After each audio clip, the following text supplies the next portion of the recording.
Good afternoon, ladies and gentlemen, and welcome to the second, albeit unexpected, presentation by the Distinguished Speaker Series this year. We are honored to have with us today Steve Jobs, the President and Chief Executive Officer of Next Computer Corporation. Steve has consistently been one of the computer industry's foremost entrepreneurs. Along with partner Steve Wozniak, their entrance into the industry was via the traditional entrepreneur route of building computers in a garage. Such an inauspicious start, however, saw the creation of Apple, a formidable challenge to IBM in the personal computer market. A true visionary, Steve was known at an early age for his belief that a PC could be put on every desk and made simple enough for use. Educationally, he had the right credentials to make it big in the computer industry because he dropped out of Reed College. As Apple grew, the founder's original interest and the growing corporate culture diverged. Both eventually left Apple to reestablish their entrepreneurial roots. In 1985, Steve founded a new computer company, Next Corporation, to design a revolutionary computer called the Cube. Targeting the high-end workstation market, Next has found the going tough against entrenched competitors such as Sun Microsystems. However, with 1991 revenues hitting 127 million, business has grown substantially. With the backing of Ross Perot, Next shouldn't be short of funds in the future, or in a more unlikely scenario, a friendly year in the White House.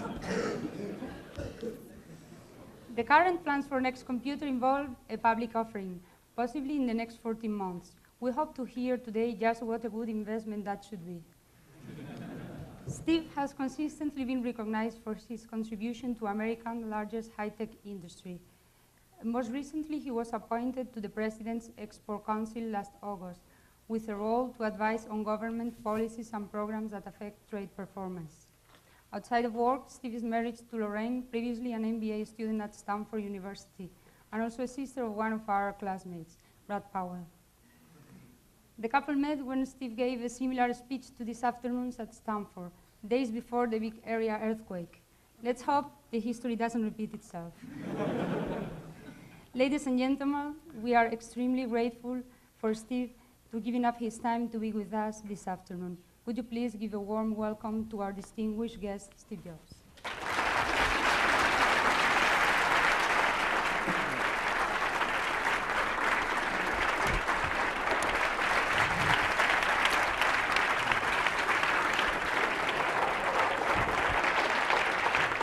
Thank you.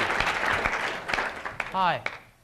I guess we get to spend an hour or so together today. And most of the time I wanted to spend just talking about what you want to talk and answering some questions. But I thought if you wanted, I'd take about 10 minutes or 15 minutes up front and tell you what we're doing at Next and why the world might need another computer company. Is that something, do you guys think about these things? Okay. I thought I'd tell you about some of our mistakes. Maybe that would be more useful. We have a lot of scar tissue. There's a really interesting book that was written by a guy named Paul Strassman. And Paul has one of the more interesting jobs on the planet. He's this chief information officer, CIO of a very large organization called the Pentagon. And they really understand software there. I had a conversation with him not too long ago, and he said the lesson from the Gulf War was that the best software will win the war. And so they're trying to do a lot of work in the software area. And, he wrote a book, though, before he got this job called The Business Value of Computers. And it's rather thick, and it's not good bedtime reading, but you can plow through it, and there's some incredible stuff in it. And he asked two questions in particular. One was he surveyed a bunch of companies from not very successful all the way up through really successful. And there's somebody taking notes here. And he asked how much they spent on information technology as a percentage of revenues. And he got a very counterintuitive answer, right? You'd think that either the really successful companies would either spend more or less than the not successful companies, depending on your theory. But it was exactly the same. They all spent about 2% of revenues on information technology. And he found this curious, and so he asked another question. How do they spend their money? And he found out that the really successful ones, or actually let's start with the not so successful ones, as we success increases and dollars increase, he found out that the not-so-successful ones spent the majority of their money on management productivity, and the more successful ones spent the majority of their money on operational productivity applications, right? Now, this was not very pleasant for me to read because I spent the first 10 years of my life on management productivity, which was PCs, right? PCs and Macs never attacked operational productivity.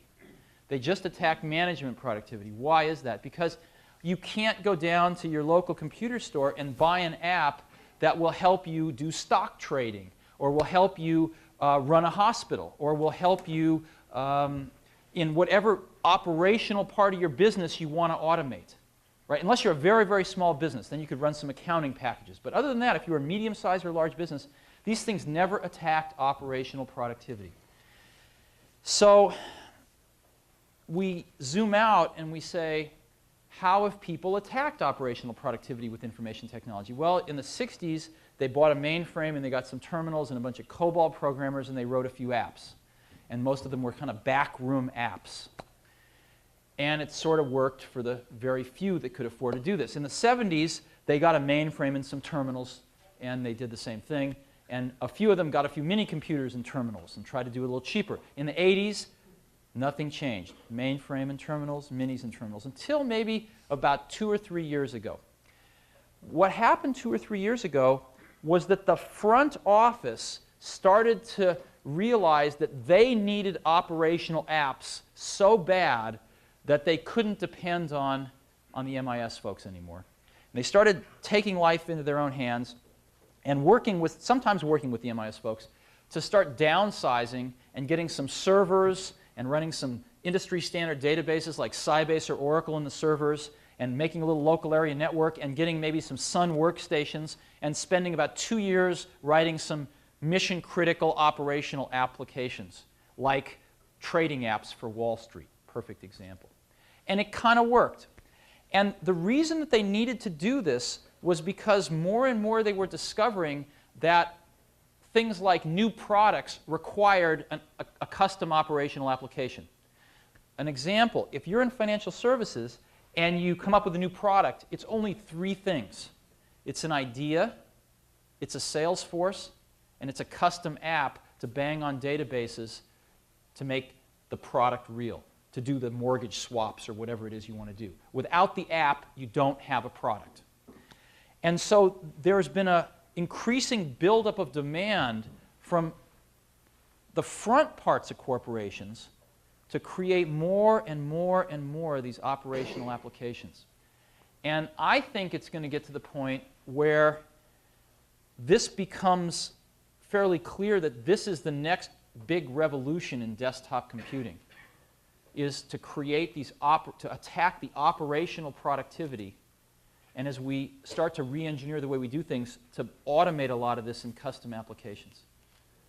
Sounds a little strange now to most people. Sounds like desktop publishing did in 1985. Nobody knew what it was. Everybody thought it was kind of a strange vertical thing over there. But my guess is it's pretty horizontal. And we're attacking vertical markets now that know they want this. And it's going extremely well. Sun is the only company that's really had any success at this. And we're knocking them out of the box because we came up with this software called Next Step, which lets you build apps 5 to 10 times faster than anything anyone's ever seen. And after you build them, they're deployable and usable by mere mortals because it's really easy to use, this computer. And you can interoperate your custom apps seamlessly with a bunch of off-the-shelf productivity apps. So we go to these companies that use Suns and take 2 years to write their apps, or are thinking about using Suns, and they can write their apps in about 90 days on a Next. Now, if you're on Wall Street and you can create a new product in 90 days versus your competitor in 2 years, that's 8 new products you can field for their every one. And you can start to see the competitive advantage that can be created this way.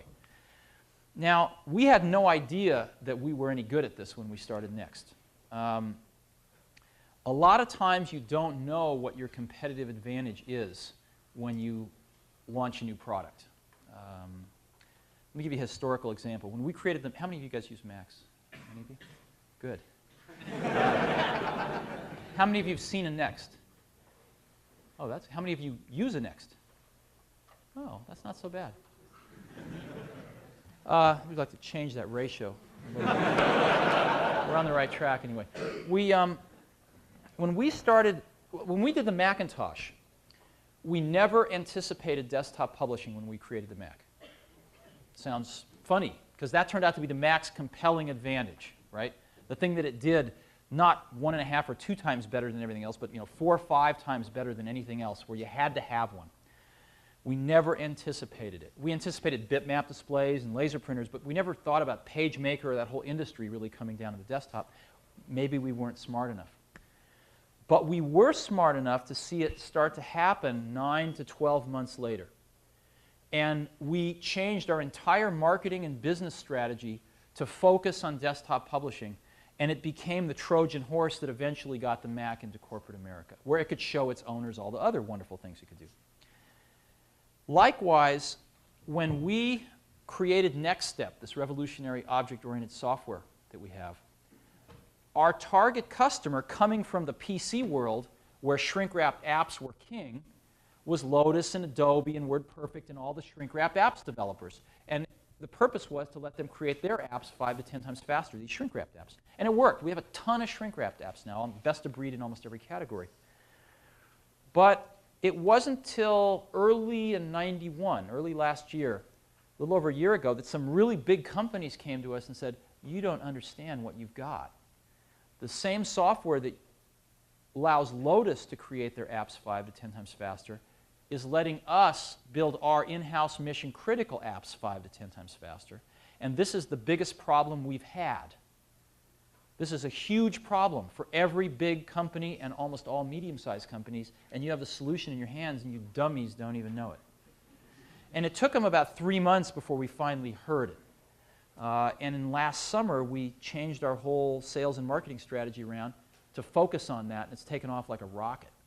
And we grew about 4x last year and probably grow about 2x this year. And our customer list is now very, very strong and growing like crazy. We just got back from spending a few days in DC and in New York, and we're talking to customers we only dreamed of talking to a year ago. So that's what we do. And our arch enemy's son, they want to kill us, which is good. They should try to do that as soon as possible, because the sooner they do it, the cheaper it will be for them. But they won't. I think it's gone past the point where it's possible. And they can't, the greatest thing is hardware churns every 18 months. It's pretty impossible to get a sustainable competitive advantage from hardware.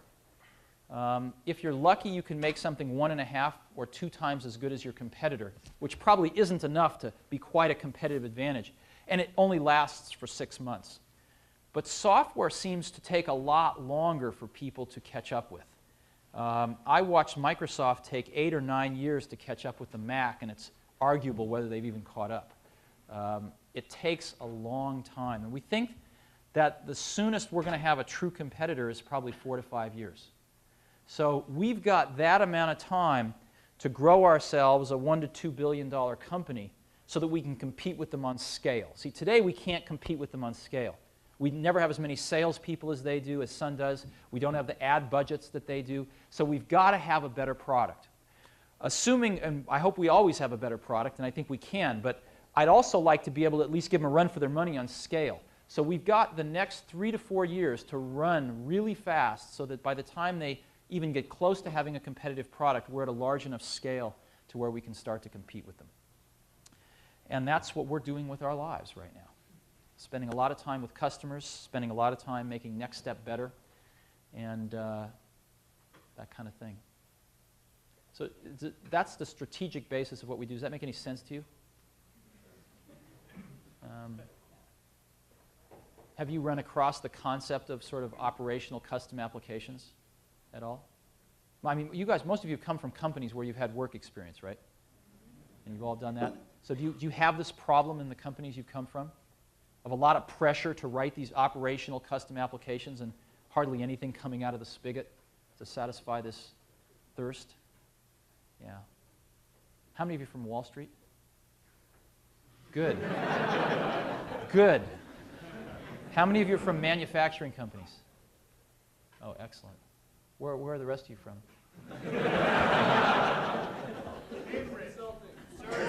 Oh, how many from consulting?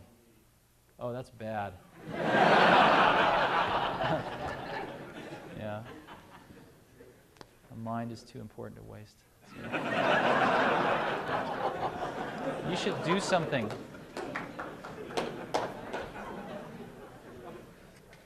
Wait, why is that bad if a consultant can come into a company and use your system and basically build their applications in ridiculously short amounts of time and show them a working product? The only consultants I've seen that I think are truly useful are the ones that help us sell our computers. But other than that, no, seriously, I don't think there's anything inherently evil in consulting. I think that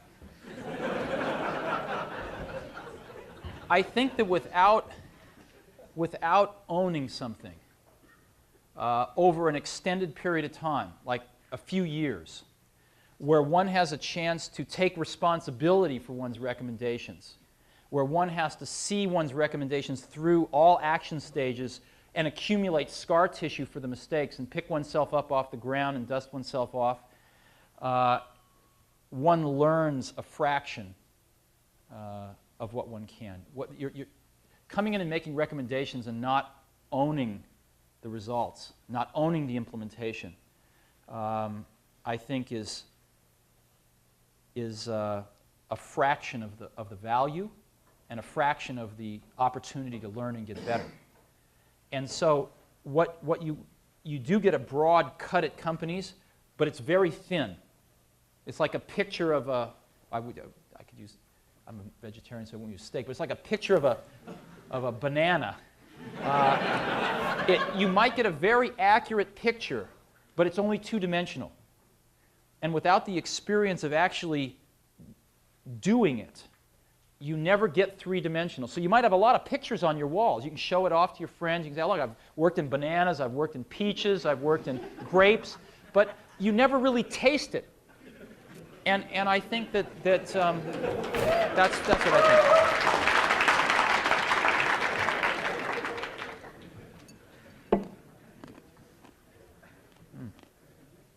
think. You're also a variable expense, and in hard times you find yourself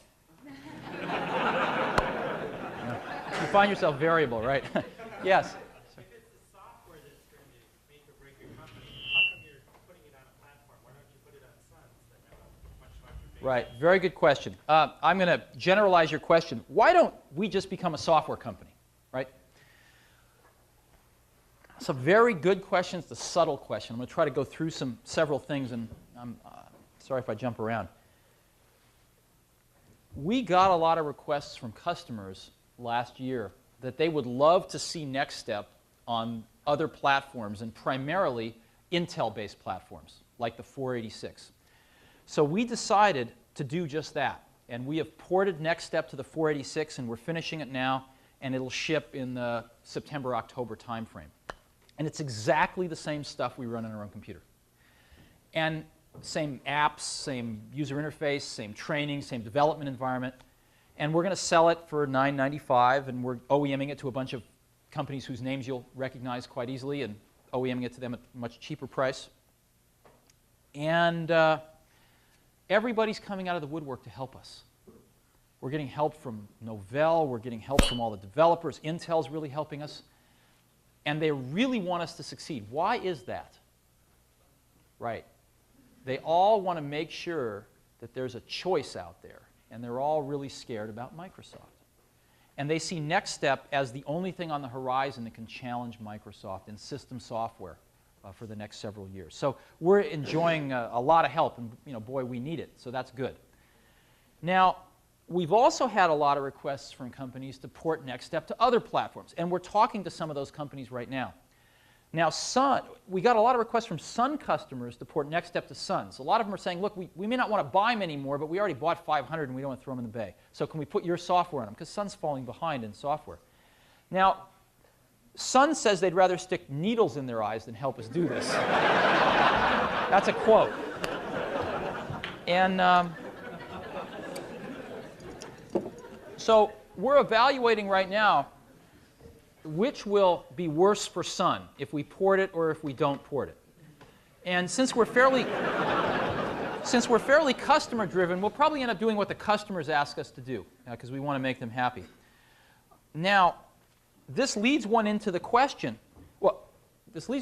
should we just be a software company? And we think the answer is no. We think we should be a software company and a hardware company.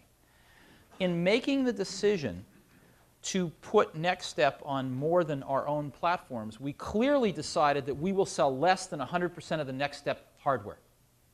However, we think that the marketplace will grow and we will sell more absolute hardware. And secondly, the charter of our hardware division is to make the best NextStep hardware. Might not be the cheapest, might not be this, might not be that, but we think all in all we can make the best stuff. And I would love it nothing better than if someday we only sold 20 or 25% of the NextStep hardware. But I still think that's a billion-dollar-plus hardware business. And I'll get into one other hardware-related reason in a minute.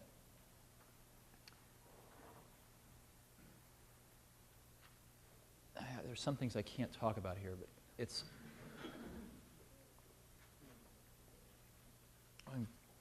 In addition to that, if you look at how we sell our computers right now, we have a sales force in the US of about 130 professionals in the field out selling Next computers. They spend 90% of their time selling NextStep software and then 10% of their time selling the hardware. In other words, if they can get the customer to buy into NextStep, then they're going to sell the hardware, because right now we have the only hardware it runs on. So they are out there selling NextStep right now. And this is what is required to launch a new innovative product. The current distribution channels for the computer industry over the last several years have lost their ability to create demand. They can fulfill demand, but they can't create it.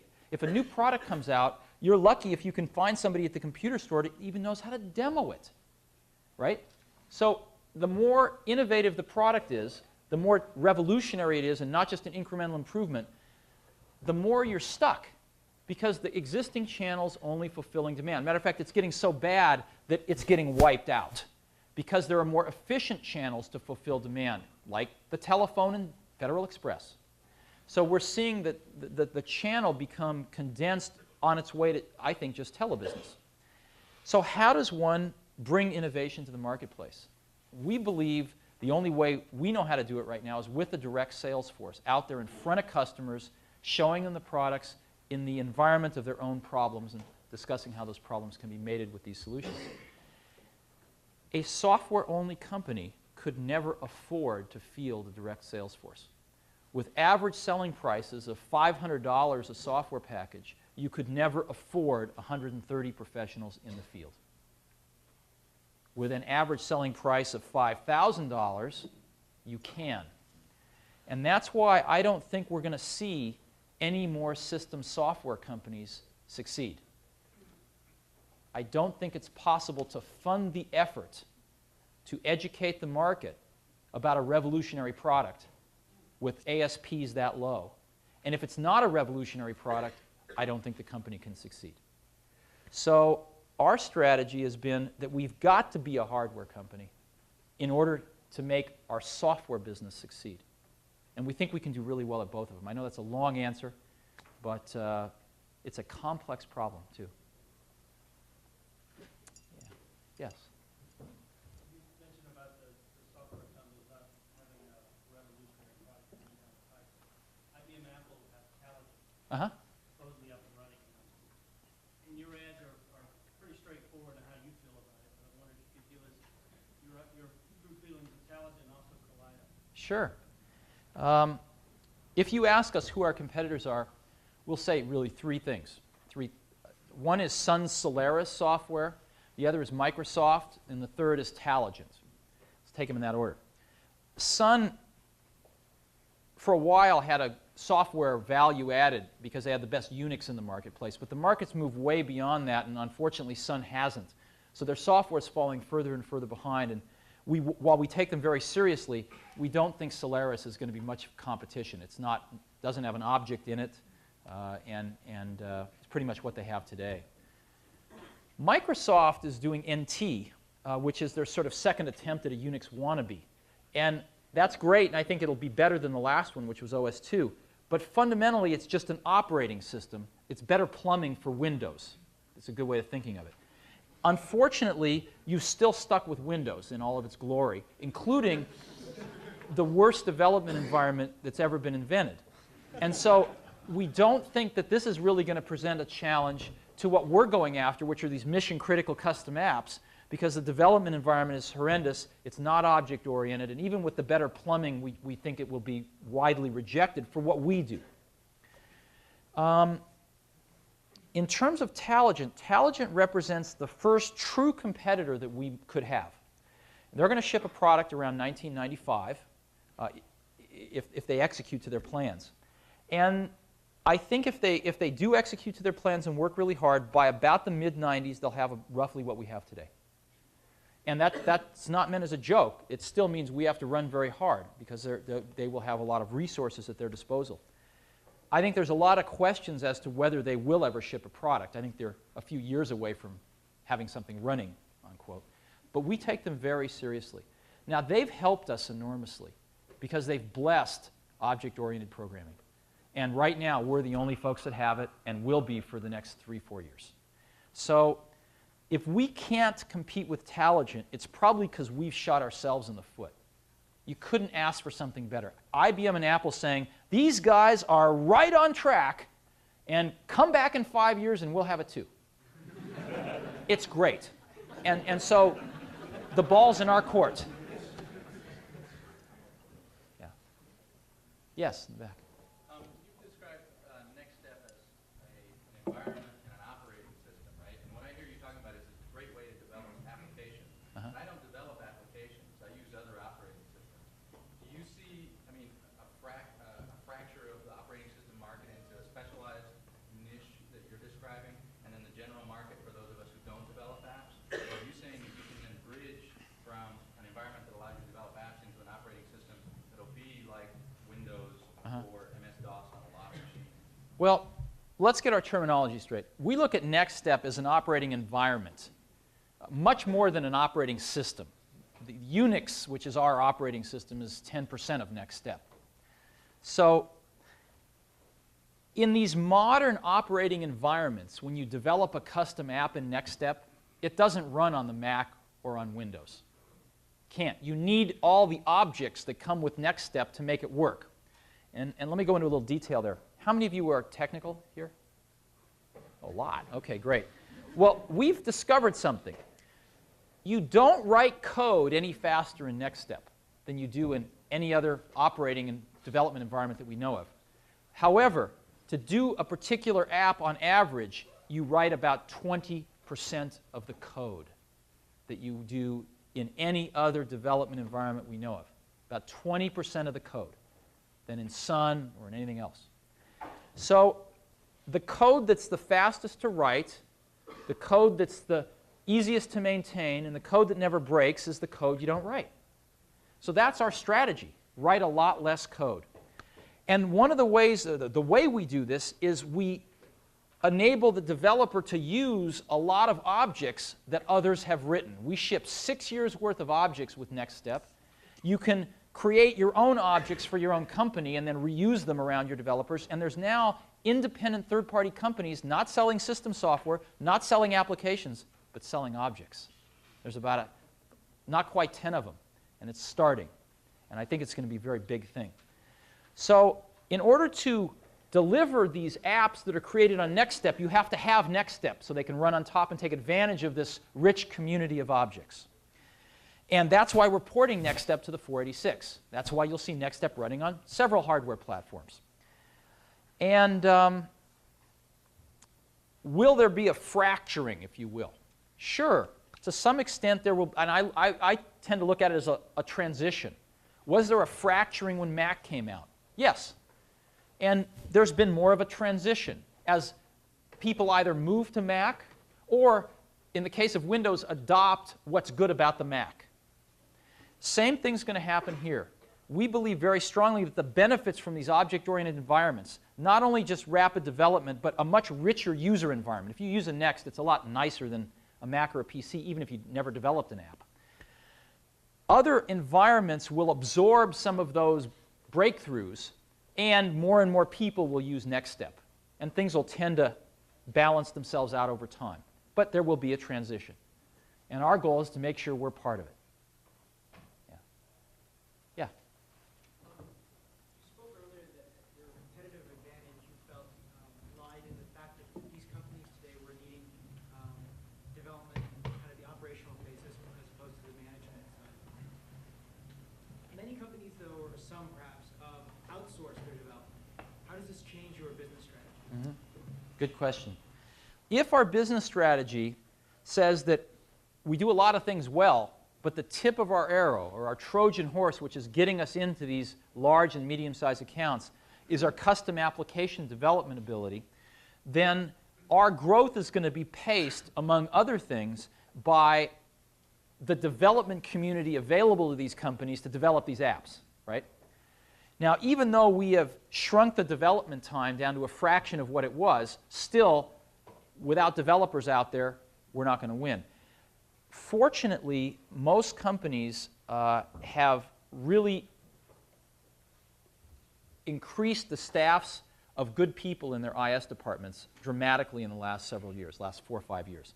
There's now really bright people who know something about computer science in IS departments. And most of the industries we talk to, whether they're healthcare, financial services, even law enforcement, places like that, have on-site developers in their IS teams. If not, there's starting to become a lot of VARs and people out there that we're using in LA or in New York, where I just was. We probably have about 10 independent third-party companies helping parts of Wall Street develop things. So I think that's not going to be a stumbling block. My personal opinion is the number of people in applications development is shrinking. It exploded in the 80s with PCs, but now that industry is consolidating. It's consolidating down to very few companies, and there's a lot of excess people out there that I think are starting to get channeled into some of these other areas. So far it hasn't been a problem, but if you want to do that, please call us and tell us, because we always need more. So, what are you guys all going to do when you get out of here? Are you going to go back to your companies? Is that? How many are going to go back? How many aren't going to go back? What are you going to do?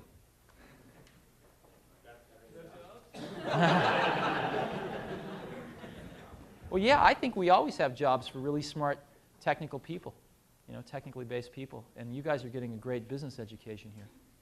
Yeah, we'd love to talk to a lot of you. Yeah, yes, sir. I hope I'm not stepping on any toes here, but go ahead. What do you think Apple would be had you not left it? And specifically, could it have come out with something revolutionary with the machine? Well, these are deep questions.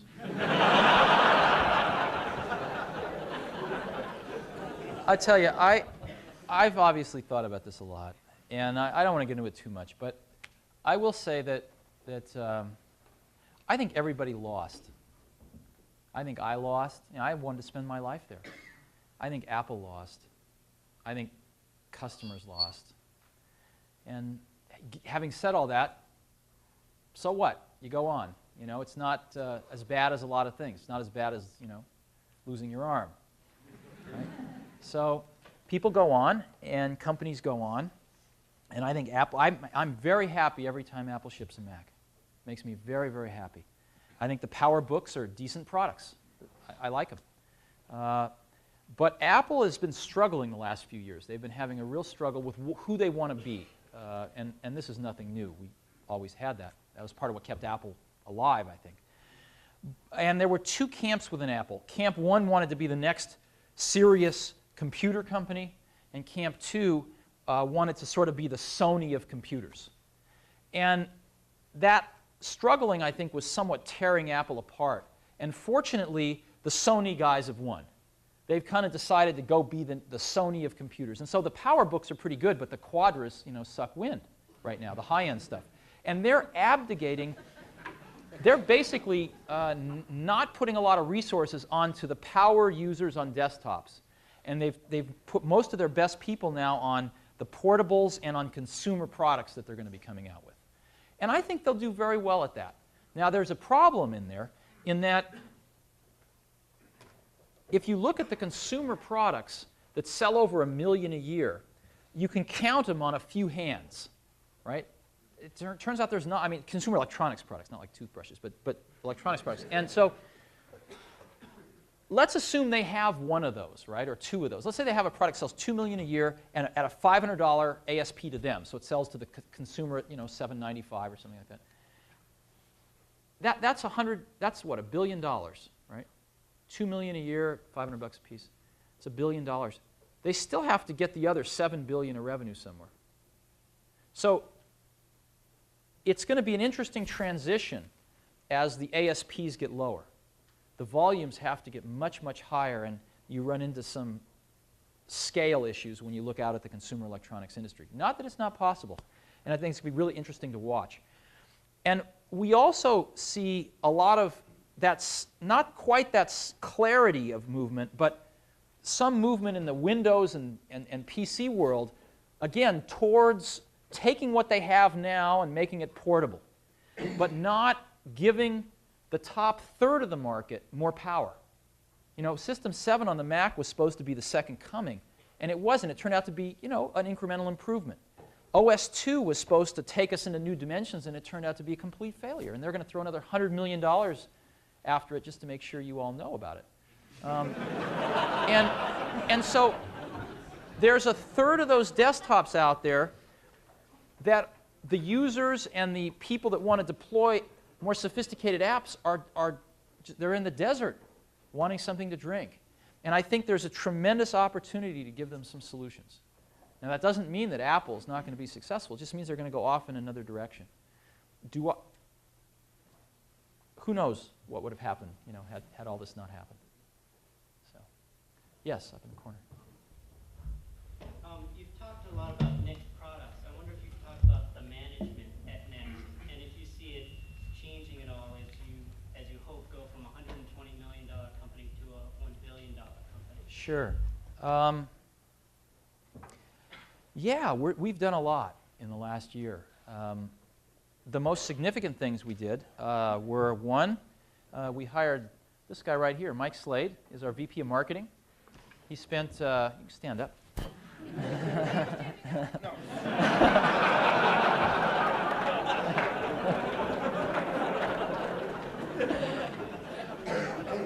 And he's cheap, too. And Mike spent 7 or 8 years at Microsoft, and I originally met him. He was the product manager for Excel when it first came out and ended up running big pieces of marketing for Microsoft. So Mike runs all the marketing at Next. And Mike came in to Next just about the time when we were finally hearing what these big companies were saying about mission-critical custom apps. And so we've worked very closely together to redefine the marketing strategy of the company, and Mike has done just a superb job at that. The second big thing we did was about 3 months ago, a little over 3 months ago, we consolidated our hardware, design engineering, our manufacturing, our worldwide distribution, and hardware service all into one chunk called the hardware division. So from cradle to grave, they have hardware responsibility, and we're in the process of forming the software division right now, so that we're all still under the same roof, but we have clarity about the fact that we've got to make two businesses successful. The third thing that we did was, and we have a really great person running that, Rich Page, who's one of the founders of Next. He's doing a great job running that. We hired a new CFO recently, Marcel Ghani. He's from Intel, spent 12 years at Intel doing some pretty interesting jobs. He ran all of finance for Europe.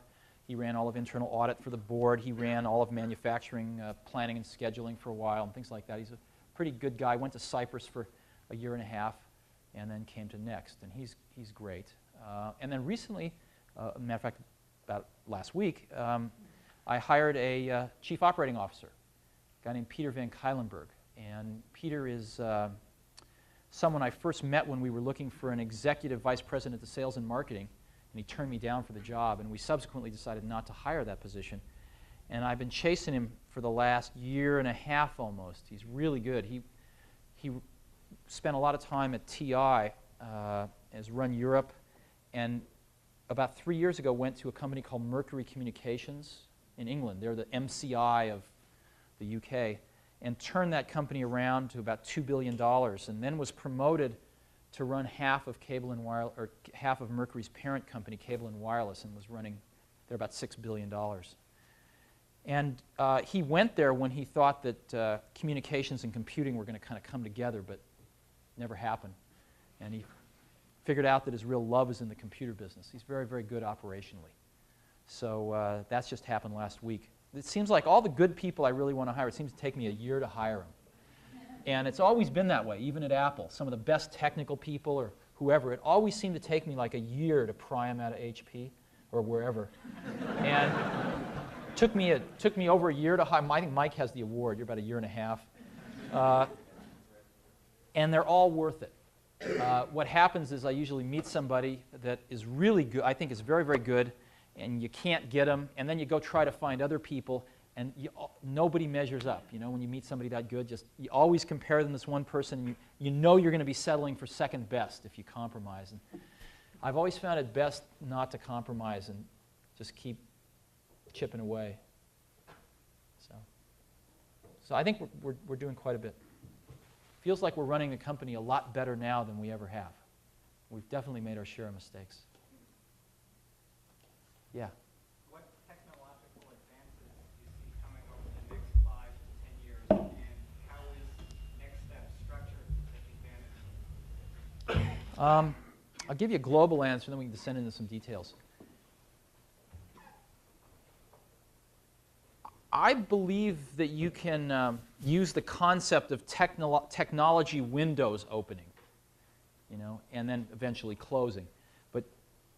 And what I mean by that is enough technology, usually from fairly diverse places, comes together and makes something that's a quantum leap forward possible.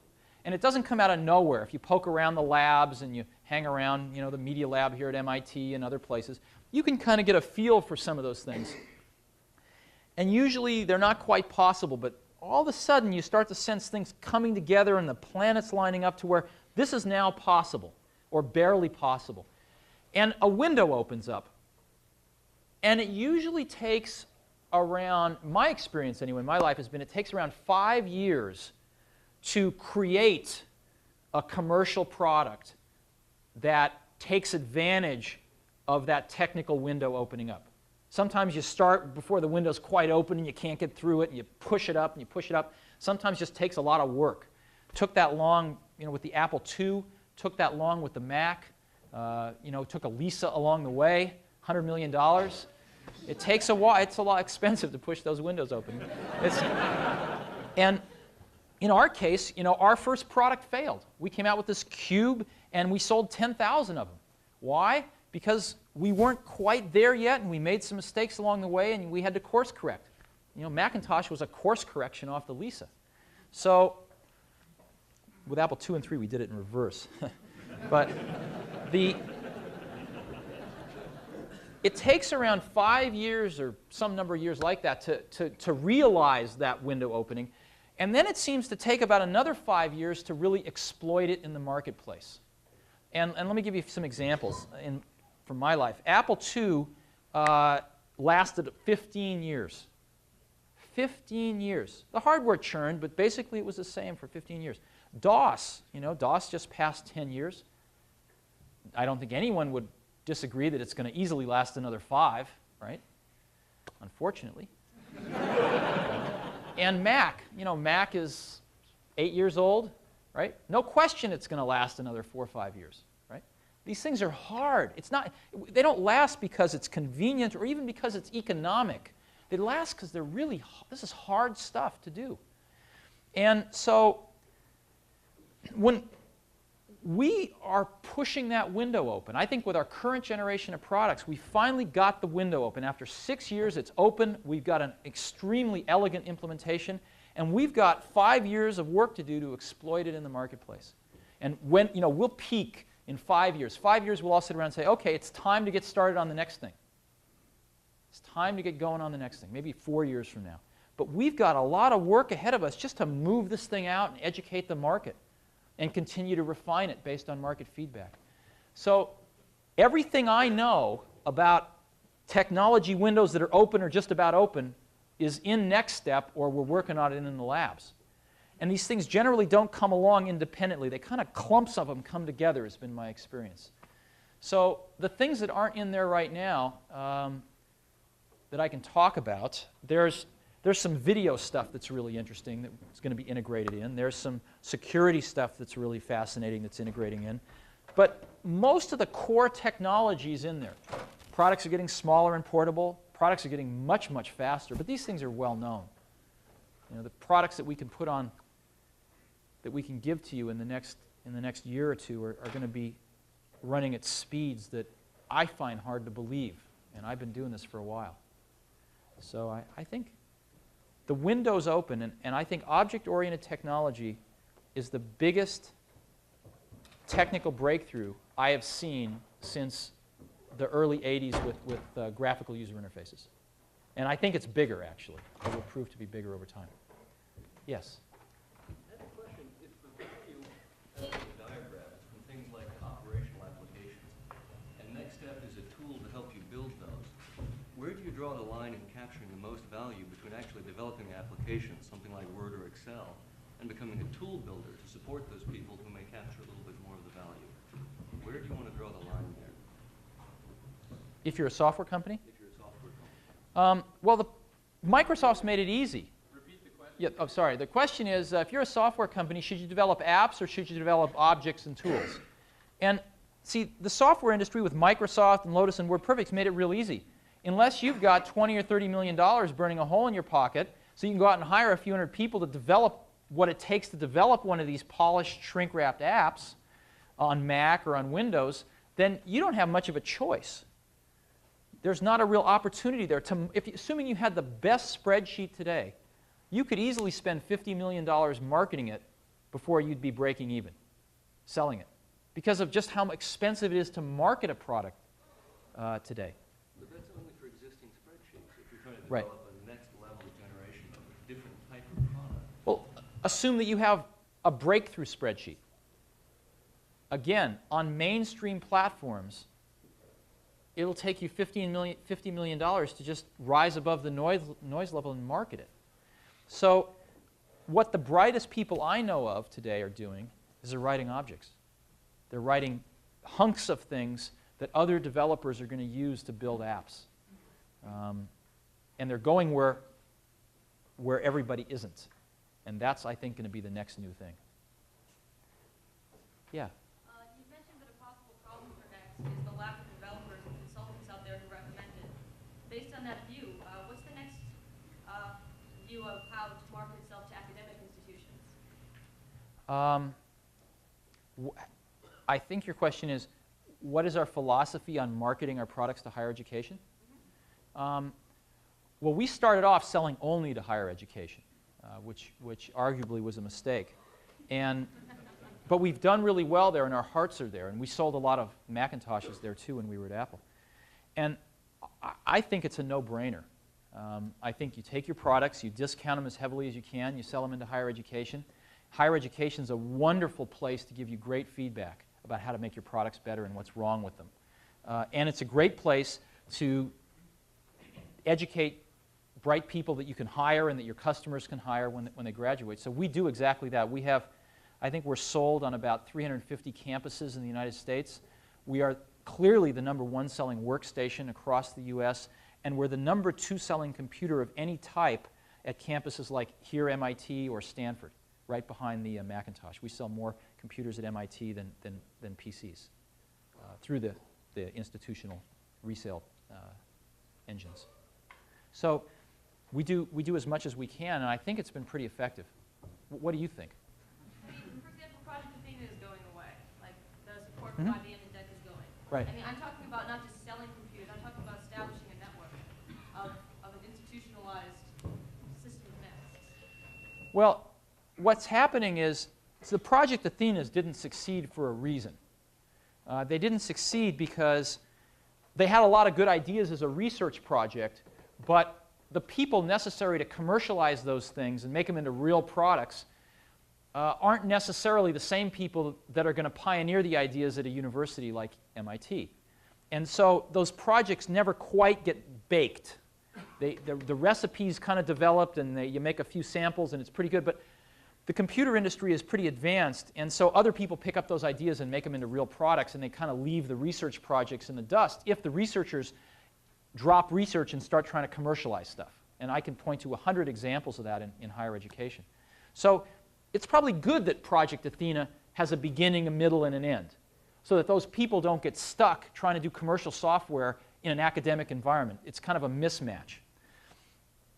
As far as we're concerned, what we're doing is there's a lot of labs that are being put in higher education, and we're winning almost every one of those. And we really go hard after the labs so that people that can't afford the computers have public access.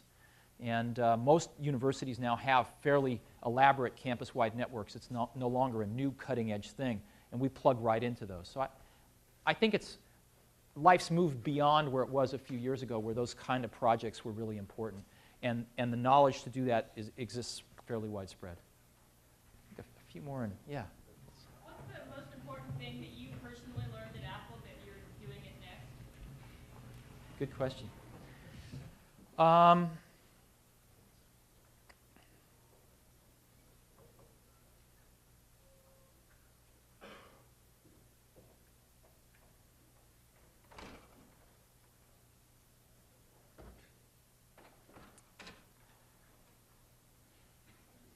I'm not sure I learned this when I was at Apple, but I learned it based on the data when I was at Apple.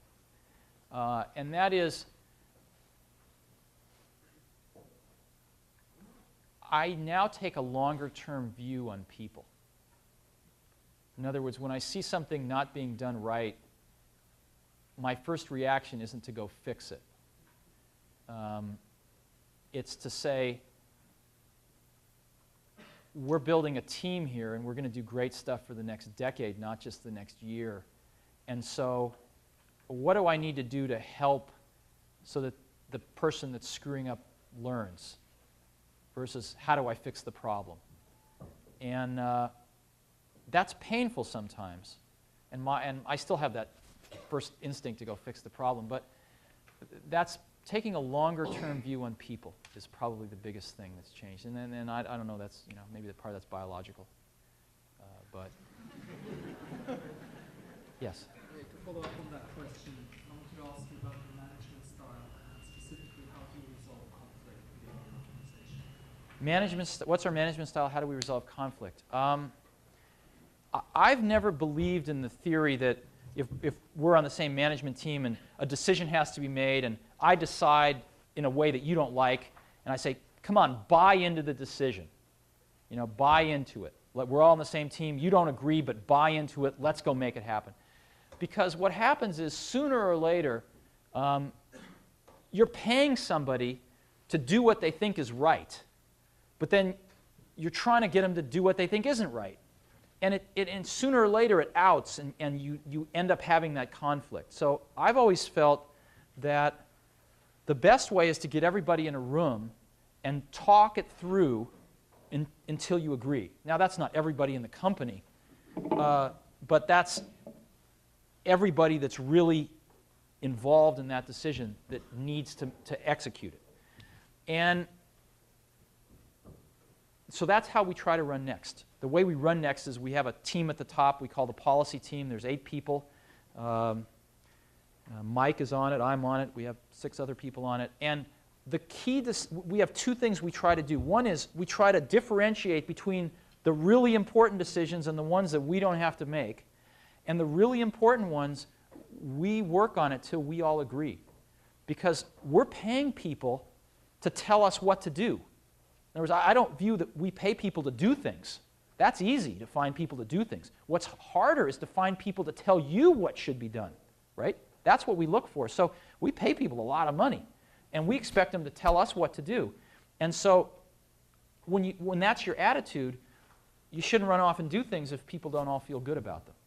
And the key to making that work is to realize there's not that many things that any one team really has to decide. And we might have 25 really important things we have to decide on a year. Not a lot.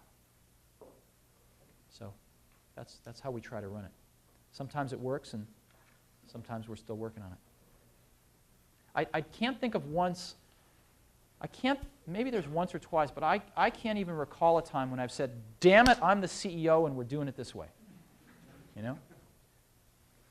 I can recall a time when I've said, we don't see eye to eye and you're off the team. You know? I've had to say that once or twice over a prolonged period of time when a person has not wanted to go in the same direction we've wanted to go in as a team. It's my job every once in a while to say, hey, you want to go this way? We want to go this way. It's not working. So, but when people are on the team, then we work it out. Yeah? You've kind of chosen this direction, this niche towards the premium product, versus you've discussed Macintosh going into portability and a lot of this portability issue. Do you think portability is exclusive? Can you do that and still do some of the market-driven type stuff as well? I want to come back to your premium product characterization, because our products actually cost close to half of what Sun's do. And the reason they do is we have the most automated factory in the industry. And we have a great VLSI design group which designs stuff in a lot less parts. Do you guys, manufacturing, do you care about that? Yes. Yes. We should talk about that in a minute. The industry is bifurcating right now. And what's happening is that the Macs and the PCs as you know them today are all going to be just like this. Hold up your PowerBook. All going to be just like this, only lighter and smaller before very long. And they're taking the technology we have today, not particularly changing it, and getting it off the desktop in portable forms.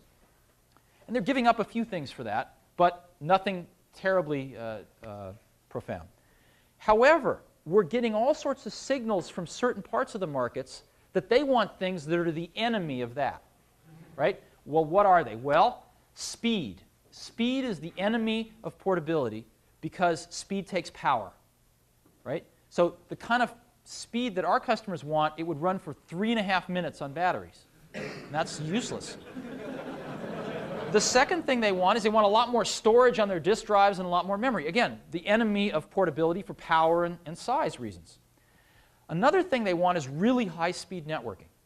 Right? The radio LANs on these things, at best, are going to go 19.2 kilobits per second. Our customers want 100 megabits per second and higher. You're not going to do that with a radio LAN anytime in the next 5 years.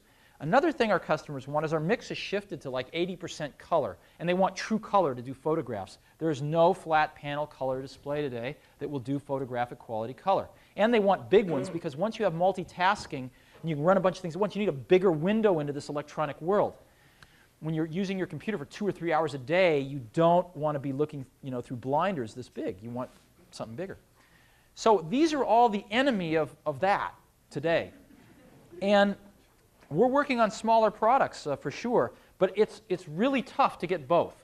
And we're optimizing for the power because we see a giant hole there for running these mission-critical custom apps. And what people are doing needs more power. So that's what we're optimizing for. Let's talk about manufacturing. How many of you have a manufacturing background? Oh, that's great. I love manufacturing. And what kinds of things? What kinds of companies?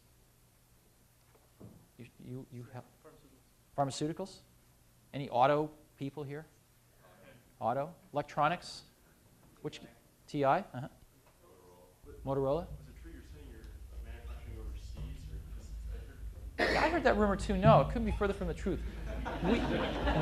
We love manufacturing at Next. And when I was at Apple, I had the good fortune to lead the effort to build the Mac factory. And we designed and built and operated that factory. And it was a real breakthrough. It was the best factory in the industry till we built the one at Next. And we made a lot of mistakes, though. As an example, I remember walking through it. One of the things you learn when you start building factories is that warehouses are really bad. Right? Warehouses are bad because you tend to put things in them. And inventory is really bad. Inventory is really bad because if it's defective, you don't find out about it for a while, and you don't close the quality feedback loop with the vendor and correct the problem until they've made a zillion of them.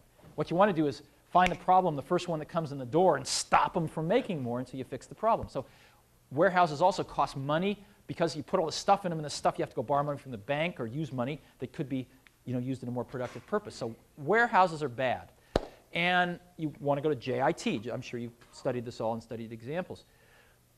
I was walking through the Mac factory one day, and the two biggest pieces of automation we put in were a giant small parts storage and retrieval system. It was these totes that ran around. And the second one was this giant burn-in system at the end. And a few tens of millions of dollars worth of equipment. And I realized, unfortunately too late, that both of them are warehouses. They're just high-tech warehouses, right? And so when we looked at Next, we said, no warehouses of any kind. We have a true JIT factory. Stuff comes in and is delivered right to the point of use on the factory floor. There is no warehouse. Deliveries are made daily, sometimes more frequently than that. There is no outgoing warehouse. Everything is visible. And the reason that we were able to do a lot of what we've done is because we looked at well, I'll give you an example. When we were learning about manufacturing at Mac, we hired a Stanford Business School professor at the time named Stephen Wheelwright, who Harvard's since stolen away, I think. And he did a neat thing. He drew on the board a little chart. First time I met him, he said, you can view all companies from a manufacturing perspective this way. You can say there's 5 stages. 1, 2, 3, 4, 5, right? They all have these things. And stage 1 is companies that view manufacturing as a necessary evil. They wish they didn't have to do it, but damn it, they do. And all the way up through stage 5, which is companies that view manufacturing as a competitive opportunity for competitive advantage, right?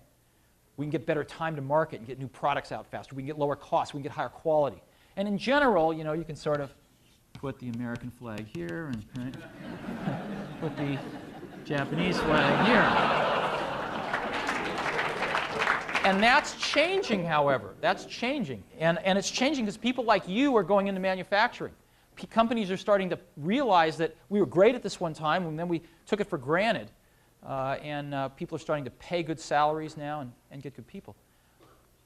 And so we want to be one of these, and we try very hard. By the way, just going back to software for a minute, I often apply the scale to computer companies and how they look at software. See, I think most computer companies are stage 1. They wish software had never been invented.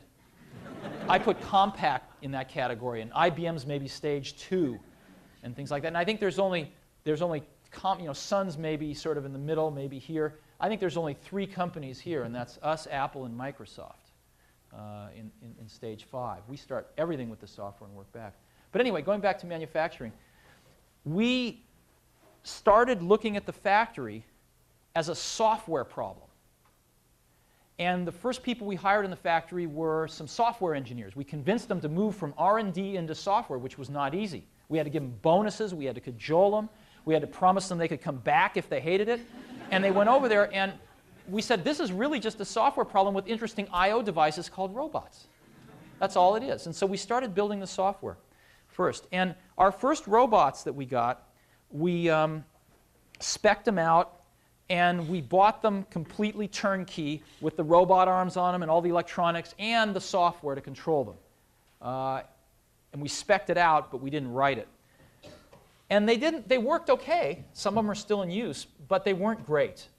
And being software folks, we weren't real happy. They weren't elegant. We couldn't do what we wanted with the robots. We couldn't tie in a quality information system to them and all this other stuff we wanted. So the second generation, we spec'd out the hardware and had somebody build the hardware for us, but we wrote all the software on our own computers. We're object-oriented, so we started writing robot objects, quality objects, all sorts of objects to control this factory. And we found out our computer was great for it. And so our whole factory now runs on this object-oriented factory and quality system. The last generation of our latest generation of robots, which we've deployed this year, we actually built the hardware. I've been to Japan maybe a lot of times, maybe 30, 40 times. And I love to tour factories over there. And they always amaze me because they built everything themselves. They weren't afraid of anything. They needed a robot. They'd try to buy one, but if they couldn't, they'd actually engineer it and build it. And you'd think this was really expensive. But we found out it's pretty cheap. It's actually cheaper than buying them. And so we've actually now designed and spec'd out our own robots. We don't mill the metal or anything. We get that all made. We put them all together. And we do the software top to bottom. And we have now some extraordinarily advanced robots in the factory. And our computers are built start to finish on the key components completely untouched by human hands. So we're pretty convinced we're the low-cost producer. We do it in Fremont, California, right under our nose. And we export them to Japan and all sorts of other places. And Canon is our partner in Japan, and they do very, very thorough quality audits. And we're now at the point where we're directly shipped to stock with them, and they say we're a very high-quality supplier. So how do your lines tie in with your research, your development team? Because at one time I heard that they could actually change the line on their own computers. Yeah, they can. Well, we don't give everybody permission to do that, but yes, they can. Here's how it works. One of the things we do is we actually, when we want to build an engineering prototype, see, what happens in one of the key things that manufacturing can contribute to competitive advantage is time to market. Why is that? Because the way most things work is you design your product here, and after you're done, you throw it over the wall and you design your manufacturing process here, right? Sorting out a bunch of things that maybe weren't done right here, fixing them, changing them, and then completing the process design. What you want to do is do this and ship it right here while your competitors are still here.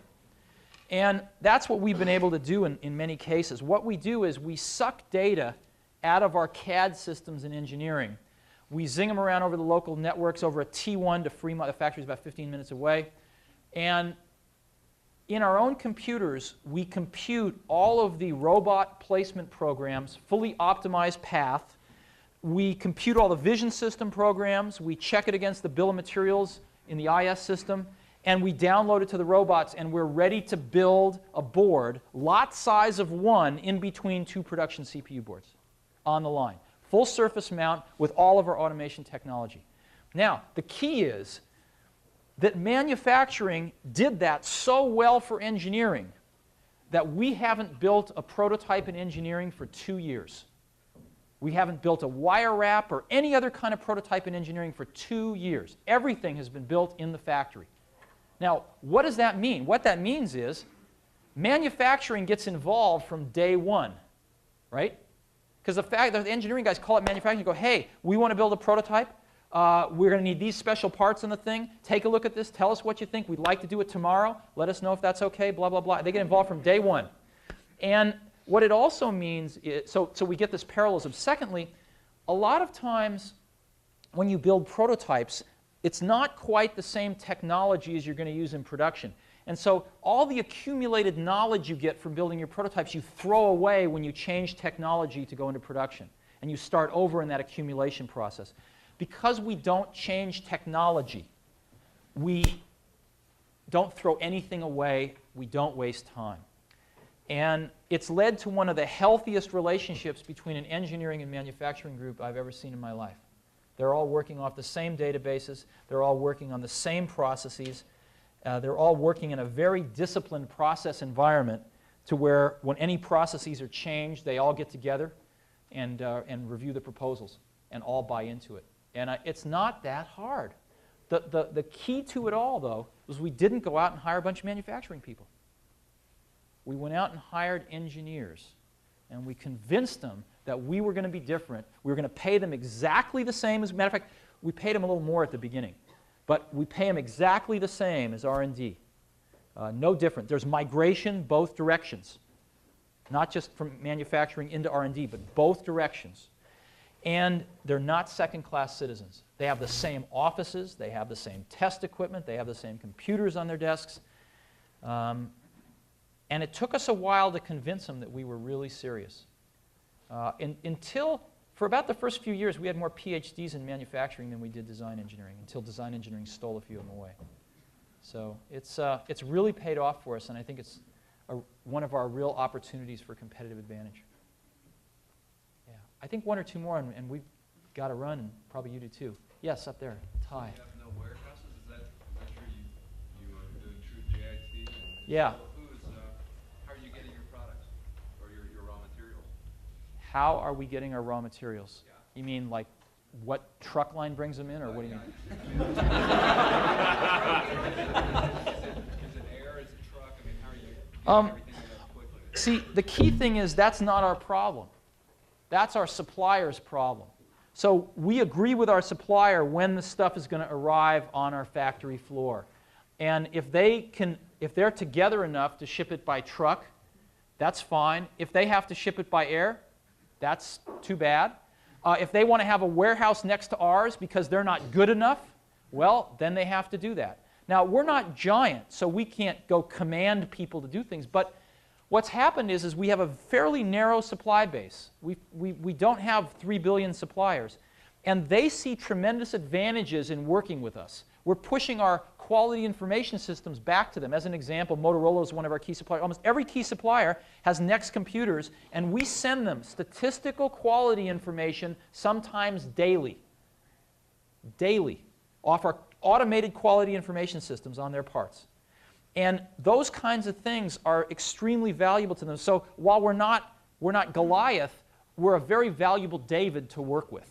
And so they really bend over backwards to work with us. And we try to push the problems where they belong.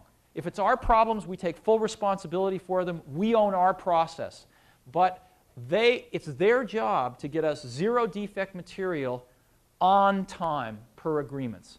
And our philosophy is our money doesn't break after we give it to them, so their parts shouldn't break after they give them to us.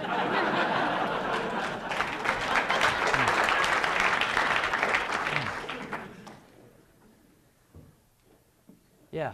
Do you see any possibility of bringing Next over to 16 and 40 maps? And do you see future maps as dying out or just growing? I think Macs are going to continue to grow. It depends on what Apple does. I think certain segments of the Mac market are going to continue to grow. I think certain segments of the Mac market are not going to be targeted for future growth. And I think Macs are good computers to do certain things. But to do the things that people, I think, are going to want to do in a few years, I don't think you can do them on a Mac. I don't think you can do them on DOS and Windows. And so I think there's a need for some new technology. Just like, there's a lot of things that you could do on DOS when the Mac came out. But there were some new things you just couldn't, and it would take a long time. And I think that's the same way with the Mac. Hey, we have to head off into the sunset back to California, but thanks for a chance to be with you all for some time. Bye.